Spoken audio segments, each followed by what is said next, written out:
खाद्यानंदाचा विषय आहे पैज खाऊ. हा शब्द प्रचलित नाही. पैजेनं खाणारे म्हणजे पैज खाऊ हा शब्द मीच तयार केलेला आहे. कारण काय, आमचं गाव म्हणजे कार्यालयाची इंडस्ट्रीच आहे. सगळ्यात पहिल्यांदा पॅकेज इथं चालू झाली कार्यालयामध्ये.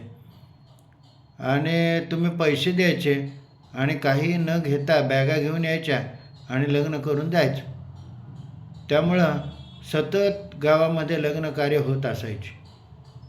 ओळखीचे पाळखीचे असले त्यांच्यातले की लोक लग्नाला जेवायला जायचे. तालमीचे लोक वगैरे असले की त्यांची जास्तच काळजी घेतली जाई, कारण त्यांची शेवटची पंगत ठेवायची.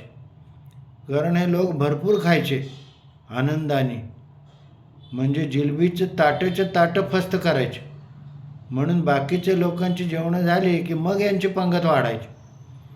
काही जण त्या जिलबीमध्ये जिलबी करायचा पाक असतो तो पाक आणा म्हणायचे. त्या पाकात जिलबी बुडवून खायची. कोण मठ्ठ्यात बुडवून खायची.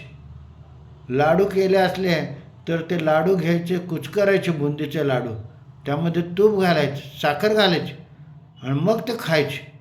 बाकीचे लोक अशी टक लावून बघत बसायचे, काय लोक आहेत, कोण आहेत, किती खातात हे.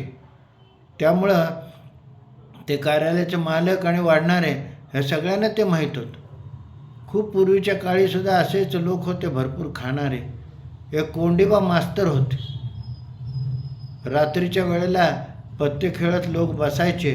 त्यावेळेला मास्तर गेल्यावरती चहा प्यायची पैज लावली.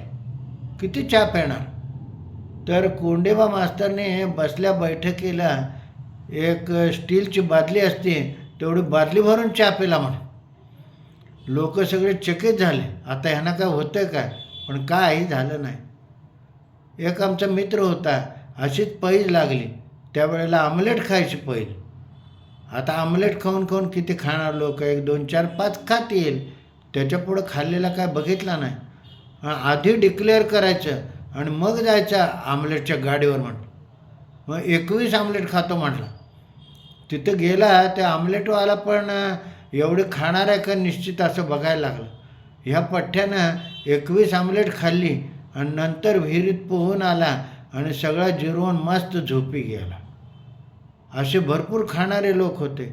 आता ते खाणारे गेले आणि निम्मे लोक नुसते बघणारे आणि निम्मे लोक आम्हाला चालत नाही म्हणणारे.